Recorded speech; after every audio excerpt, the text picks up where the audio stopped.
Do you want to tell us a bit? Again, I'm always cautious with when talking to people who've written a novel, and especially with something like this, which really depends. So much of it depends on what the hell is going on and the joy of finding out what the hell is going on. So I don't want to give anything away. Do you want to give your précis of the concept of this book that you're happy with going out to the public without ruining anything?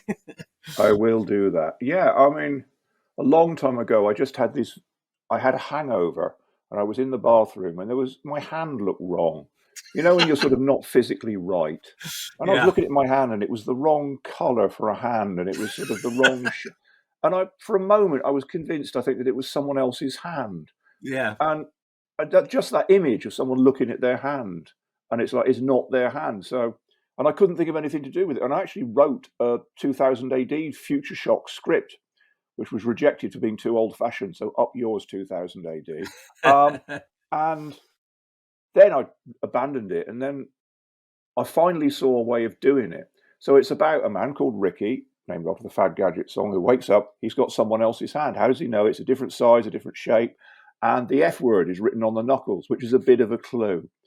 And after that, it was like, well, how did this happen? And then it's like, oh, well, a few weeks later, he wakes up, he's got someone else's leg.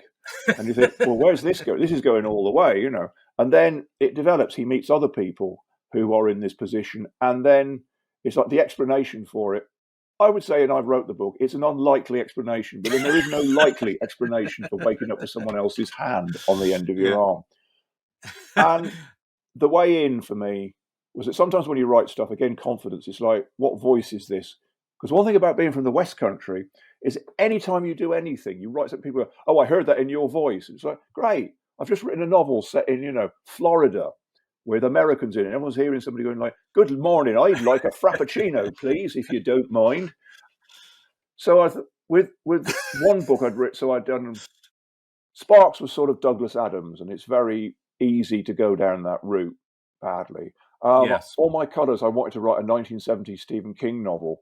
And with this one, it's like, well, it's Florida. It's got somebody with a limb problem. I don't know if you've read Carl Hyson, but no, he's great. He's sort of like a kind of Day-Glow Elmore Leonard.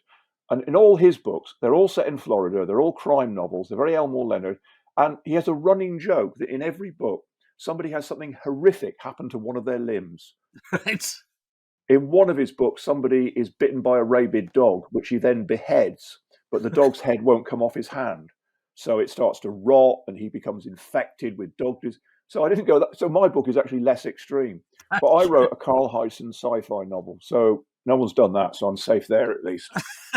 Yeah, I love that. That's the genesis of it. I thought there might be some sort of Kafka metamorphosis kind of thinking. Oh, he wakes up and something's changed, and maybe that was the influence. But I love the fact it came from you being hungover and not recognizing your own hand.